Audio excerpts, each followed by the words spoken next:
Rust is indeed woke. Now, I will not touch Rust with a 10-foot pole.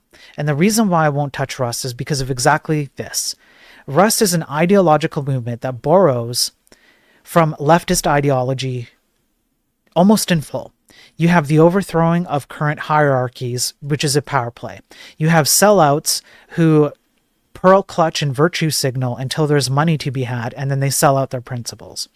You have the defiance of the natural order of things. And you have virtue signaling or woke signaling types of statements, like all the old C developers are gatekeeping all those gray beards and whatever. We have to overthrow them, and we have to infect ourselves and everything and be as annoying and loud as possible, which leftists like to do. It's basically just the LA riots in the tech space, and they just infect everything. And now they're in Linux. Now everything is being made in Rust and so on. And the sad part is that there is an alternative. If you're really that concerned about memory safety, you have fill C, which takes any amount of C code that you throw at it and creates a memory safe version of that code. And it works really, really well. And we've had C for a long time, and C is not driven by these kinds of movements. It's not captured by them. And you have a way to completely avoid this idiocy. However, what these people do is, well, if you look at, for example, Rust's community leadership, they're often leftists with leftist backgrounds. If you look at Rust's X and Twitter posts, especially historically, like from 2020 onward, and I have a few of those I'll go over on future streams, they talk about Black Lives Matters. They talk about how the tech industry is always political and will always be political. What a stupid thing to say. But this is exactly what's happening. So let's read this article and get into it. Rust and the resistance to it in some parts of the Linux community has been in my feed recently. One undercurrent seems to be the notion that Rust is woke and should therefore be rejected as part of culture wars. I'm going to argue that Rust, the language, is woke. So the opponents are right in that sense. Of course, as ever, dissing something from being woke is nasty and fascist adjacent. So I'm currently being a fascist. I just want you to know that you're currently watching a fascist. I just want you to have a good look at this fascist.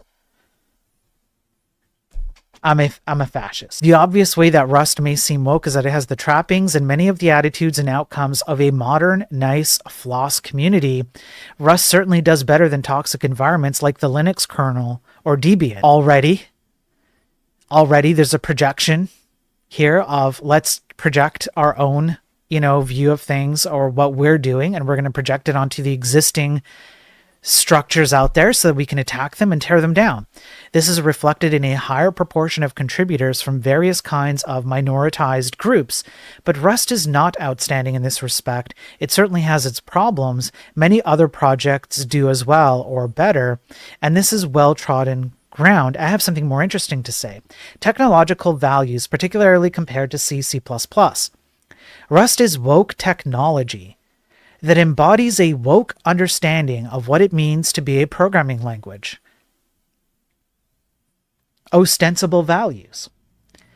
Let's start with Rust's strapline, a language empowering everyone to build reliable and efficient software, which is the democratization of meritocracy. Surprisingly, this motto is not mere marketing puff. For Rustaceans, it is a key goal which strongly influences day-to-day decisions, big and small. Empowering everyone is a key aspect of this, which aligns with my own personal values. In the Rust community, we care about empowerment. We are trying to help liberate our users, and we want to empower everyone because everyone is entitled to technological autonomy. Meritocracy be damned. For a programming language, empowering individuals means empowering their communities, of course. It is all very airy-fairy, but it has concrete consequences. Attitude to the programmer's mistakes. Now, this is essentially the leftist safe space argument. We need to create safe spaces, microaggressions. Don't clap, do this. In Rust, we consider it a key part of our job to help the programmer avoid mistakes, to limit the consequences of mistakes, and to guide programmers in useful directions. If you write a bug in your Rust program, Rust doesn't blame you. Rust asks, how could the compiler have spotted that bug? If you have leanings towards, let's say, minor attracted people, you are not blamed for it. It is simply within your nature, and we have to be more respectful of people who are minor attracted people. This is in sharp contrast to C and C++. C nowadays is an insanely hostile programming environment. And so here we go. Look at all the stuff that's not leftist. They're also insanely hostile. A C compiler relentlessly scours your program for any place where you may have violated C's almost incomprehensible rules so that it can compile your apparently correct program into a buggy executable. And then the bug is considered your fault. Yeah, tone policing the compiler. Yes, how dare you judge PDFs? That's right. These aren't just attitudes implicitly embodied in the software, they are concrete opinions expressed by compiler authors and also by language proponents. In other words, Rust sees programmers writing bugs as a systemic problem, which must be addressed by improvements to the environment and the system. The toxic parts of the C and C++ community see bugs as moral failings by individual programmers. Sound familiar? I'm sorry, but I can throw this right back at you. Your article sounds familiar. This is exactly the same argumentation that leftists use all the time. Exactly the same. You can replace a bunch of these terms with societal or political terms, and you'd end up in the exact same place. So you're embedding all this leftist ideology immediately. We're barely halfway through the article, and you're embedding all this ideology into something that should be a purely logical based space. If you want to make arguments against C and C++, make them based on logical arguments. So right away, we're starting off, and already we have projection. Already we have, the equivalent argument of why leftists defend PDFs, minor attracted people. We already have the democratization of meritocracy. We already have the overthrow and take down current power hierarchies, the graybeards, the gatekeeping. Everybody else is toxic except us. We're more accepting. Let's be annoying, but for a good reason, etc., etc. So, and safe spaces and all that. We have all of that, and we're not even halfway through. The ideology of the hardcore programmer. Programming has long suffered from the myth of the rockstar, quote unquote. And so now we have the attack of individuals who have done impressive things in the industry. You see leftists do this as well, where they tear down historical statues of people who have paved the way for things that we get to enjoy, and they go, nope, this person did something bad in the past, everybody else should suffer because of it, and we should tear down the statues of this person because they did this thing. Silicon Valley tech bro culture loves this notion. In reality, though, modern information systems are far too complicated for a single person. Yes, modern movements, modern societal stuff is far too complicated to just, state, anything but the leftist kind of slice up into individualized, what would you call them, like minorities, like diversified people, where you slice up people by immutable characteristics, and you do so often. It's crazy. It's the exact same argumentation. Developing systems is a team sport. Non-technical and technical adjacent skills are vital. Clear but friendly communication, obtaining and incorporating the insights of every member of your team, willingness to be challenged, community building, collaboration, governance. The hardcore C community embraces the rockstar myth. They imagine that a few super programmers or super reviewers are able to spot bugs just by being so brilliant. Of course, this doesn't actually work at all, as we can see from the atrocious bug fest that is the Linux kernel. Of course, you're ignoring all the times where it does work. There are individual C programmers who write stuff that is ubiquitously used in a vast majority of the web today, or software, the tech industry today. These rock stars want us to believe that there is a steep hierarchy in programming, that they are at the top of this hierarchy, and that being nice isn't important. Sound familiar? Yes. You're exactly the same argumentation. We have to overthrow the power hierarchy. This is what leftists generally want. Memory safety as a power struggle. Much of the modern crisis of software reliability arises from memory unsafe programming languages, mostly C and C++.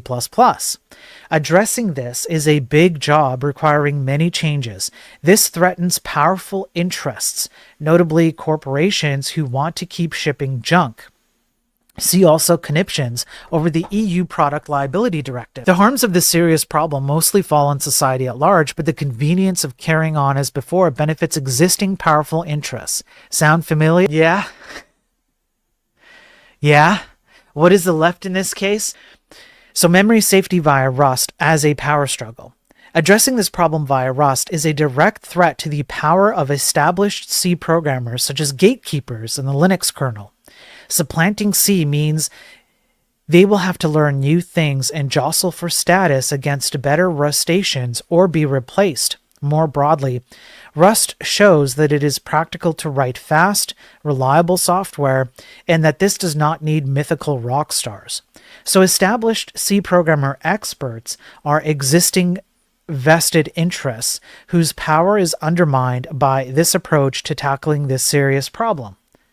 Sound familiar? So this is not an RIIR manifesto, which means rewrite it in Rust. I'm not saying we should rewrite all the world's C in Rust. We should not try to do that.